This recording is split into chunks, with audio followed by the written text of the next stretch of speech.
Hi, Stacy. Welcome to the show. Thank you. Glad to be here. Yeah, so jumping right in, you have all this great experience, customer experience, and one of the things that you emphasize the importance of is doing rather than just talking about customer experience. So would love to hear, can you share some practical steps or strategies for individuals or orgs to start doing customer experience right?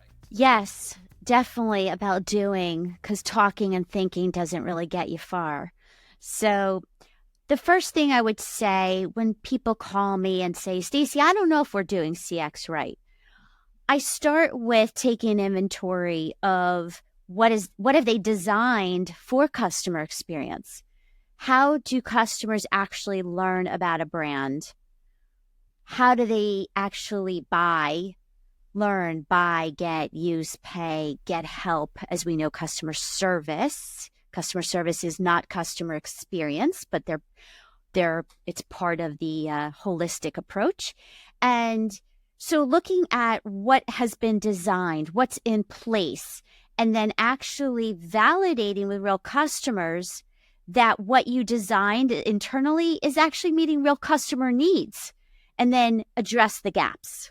I'm thinking of like myself and my team were to sit down and like start, like you said, it's like, what do we actually have designed? I imagine it could seem like a really daunting process. Like, do you have any advice on how to like do that process without getting super lost in the weeds, like a quick and scrappy way to come up with that design and then assess it?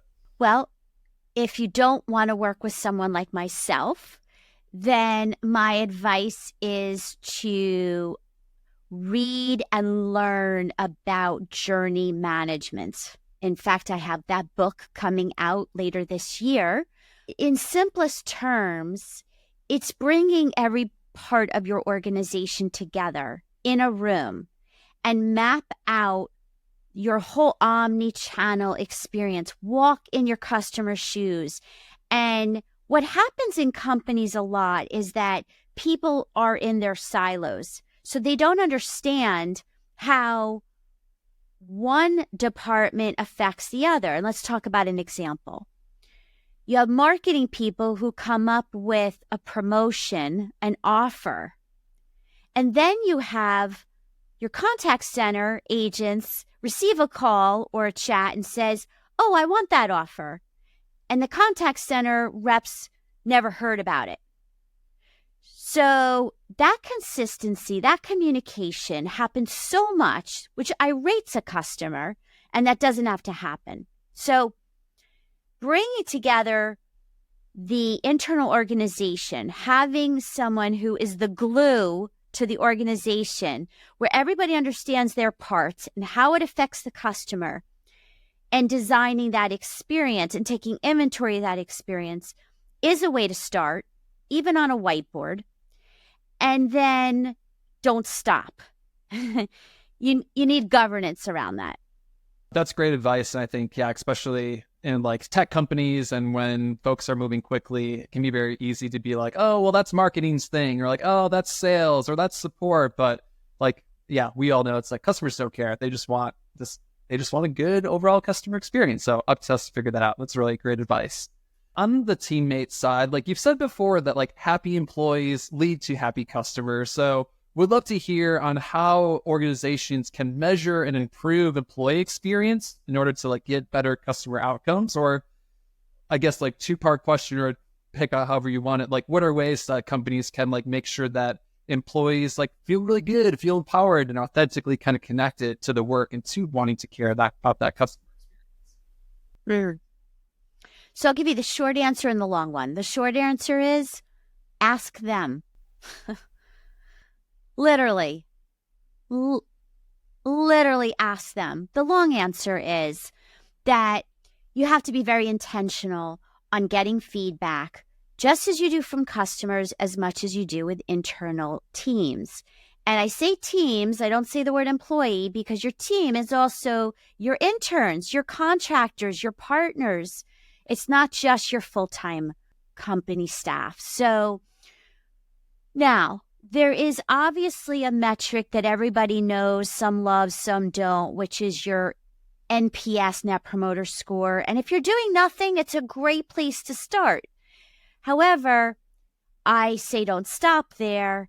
You need to understand the pulse of your organization. So just like you ask your customers, how easy or difficult is it to do business with us? How easy or difficult is it in terms of effort to buy from us, get help from us? The same thing is for your internal. And if you think about, let's say your contact center representatives, your agents, well, if it's really difficult for them to get information from the knowledge base to be able to actually answer a customer's question, guess what's going to happen? They're going to be frustrated. Their morale goes down. The customer's frustrated because they're waiting on hold for a really long time to get the answer that they're waiting for. And you could see this ripple effect. So ask everybody and be methodical in your questions. So how easy or difficult is it to get the information it is to do your job? How much is the company supporting your values? Being a purpose-driven company is so important. And a company that I worked for in the BPO space had a metric around purpose. Are we actually living up to the purpose that we set out to, which was improving lives in that case? I'll pause. There's so much to say. No, it's great. And I just see like what really resonates with me. I love the part of like, you're like, this isn't rocket science. Like, just go and ask people. And I think as leaders, like, it's easy to always have an excuse of like, well, we're really busy, or the queues are busy. It's hard to step away and do this. But like, just asking somebody is not that difficult. And then doing it, like you said, doing it ongoing. Like, things change, new people come in. This is not a one and done. So having that direct approach makes a lot of sense. Yes. And by the way, the onus, I'm going to say something very bold. When it comes to experience management, there is absolutely a reliance on leaders to create that culture of customer excellence that starts with your internal teams. And we have to own our experience. So I really work a lot with the staff and the agents on how they have to take responsibility, how they need to show up as well. Yeah, and like that's separate. That's like a bigger theme than just like, hey, are you doing your KPI, or is the queue at this level? I feel like you're hitting on something deeper there. So I love it. Totally switching gears, but I'm throwing the whole bag at you. Voice of the customer initiatives are crucial for understanding external customer feedback. So first of all, like, what exactly are those initiatives? And could you tell us some example of some successful voice of the customer programs and how they can positively impact customer experience and engagement? Yes. So there's a couple things, and I have a heart and science framework around this. So I will speak at high level.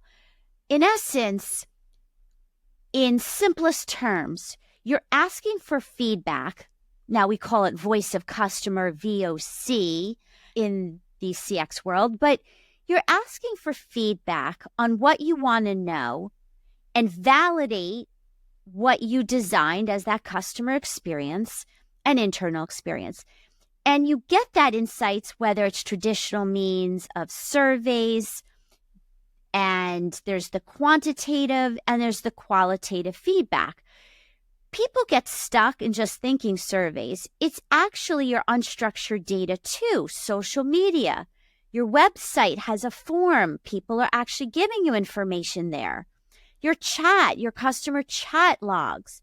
There's so many aspects, rating and review sites. So taking all of that and centralize the feedback, and then using the technology to help you understand the pain points in totality, not the one-offs, and do something. And here's the game changer.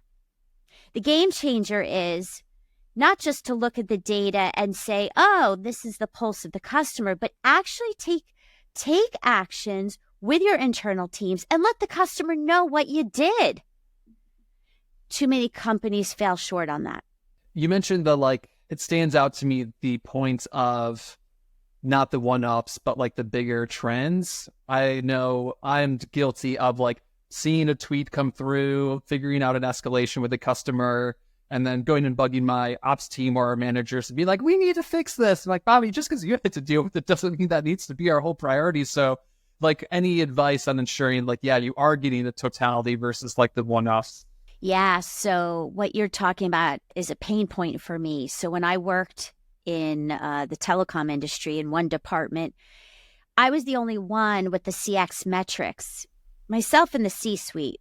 And then the other teams did not have the customer satisfaction metrics tied to their accomplishments and tied to their bonus and tied to everything.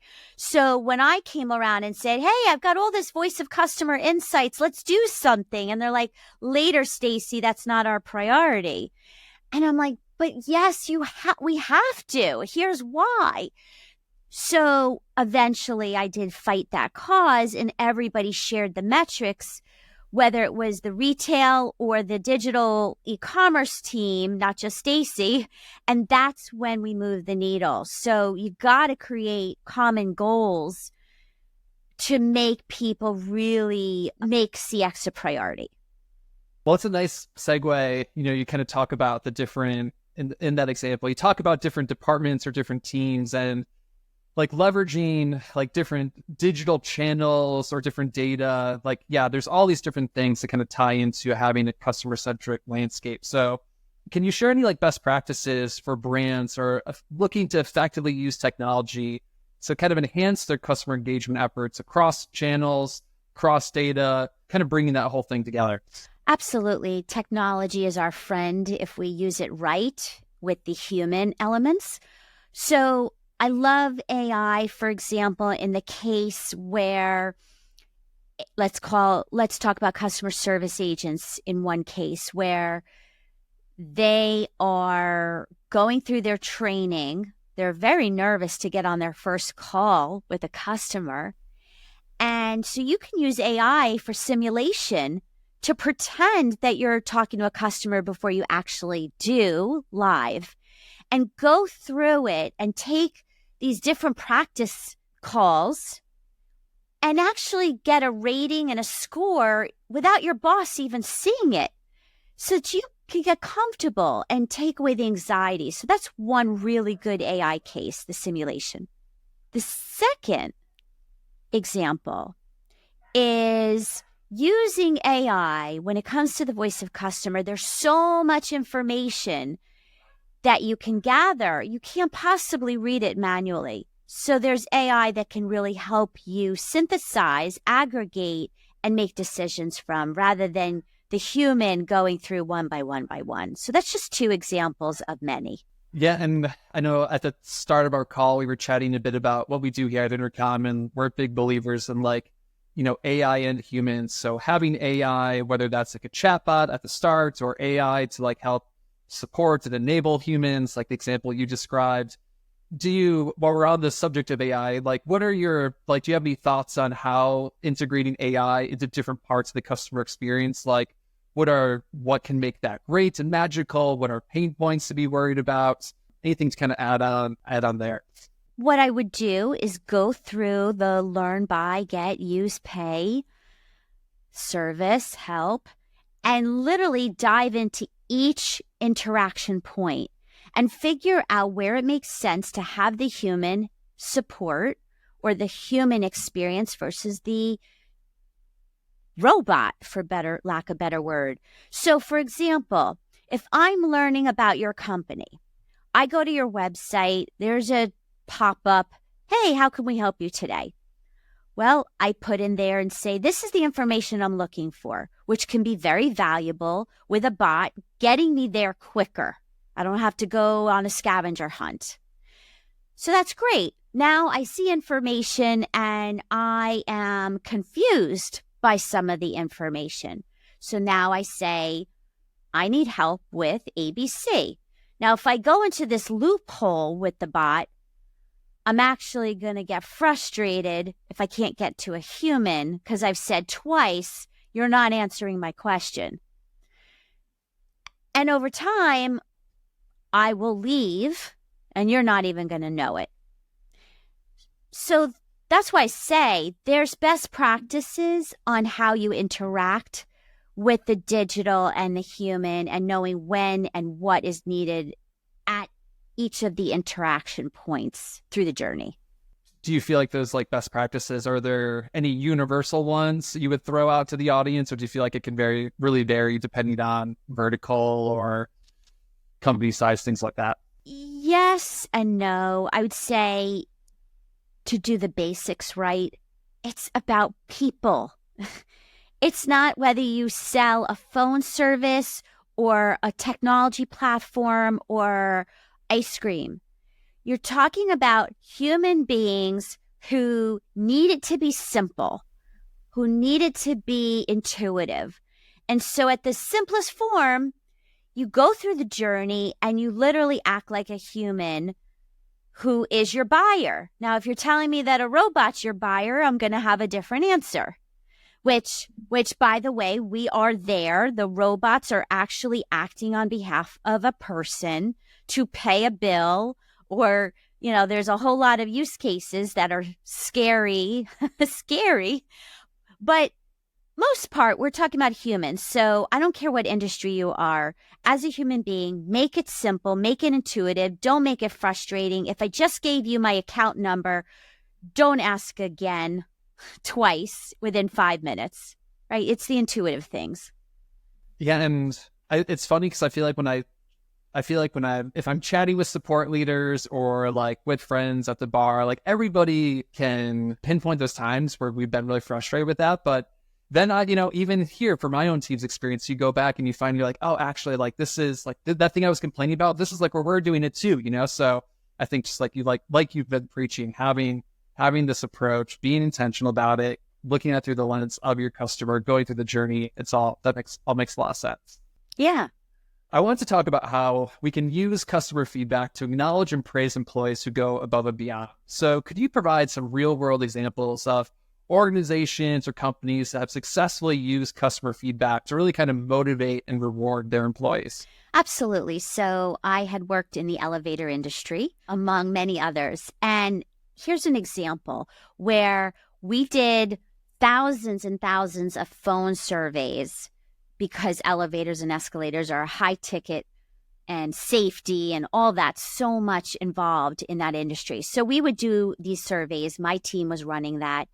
And a lot of times the property managers would say, I absolutely love Joe Schmo, the technician who's on site, who really helped solve the issue, get it right the first time, dressed professional, greeted me when he arrived, etc. So what I would do is then get that feedback, especially when a customer mentions a person by name, and they often do, to be able to take that to the technician and his boss and use that to say thank you. Here's what great looks like. And just as we had safety moments at every meeting, there was also these customer experience moments on the agenda, and use that feedback to fuel the camaraderie. That's really cool. And it's cool to hear like having the process, the institutional way of ensuring that like there's a space to raise that and celebrate it. I love that. Awesome. Well, before we wrap up, I know you've just launched a brand new LinkedIn course titled Increase Customer Loyalty by Doing Agent Experience Right. And so people can find the link to that in our show description, but could you tell us a little bit of what it's all about? Yes. So while it's about agent experience and agent engagement and using your agents to feel valued and appreciated and helping them succeed to deliver customer excellence, people need to know that this is about everyone on your front line. And your back office, too, has a CX role. So it's applicable across all industries. And the course is very actionable because, again, I'm about doing, not just talking. And I hope people will watch it and reach out to me. I'm creating a mastermind group to help people get the answers they need, get the tips, as we're doing here. They don't have to be alone. And I believe that there's a right way to increase your agent and your staff support in very creative ways so that they pay it forward and they stay, they don't leave you. I love that. And yeah, you're definitely speaking my language of like, people want some guidance and we want to do it together. So I'll definitely be checking that out. Lastly, where can our people go to keep up with you and all your work? Yes, I would love that. So my website is doingcxright.com. You will find a lot of free content, my blog articles, my award-winning podcast called Doing CX Right as well. And I have a lot of coaching and advising and workshops I do, and I'm speaking on stages around the world. So collaboration and partnership and support is what I'm all about. Well, Stacy, thank you so much for joining us today. This was really fun. Appreciate it. Thank you.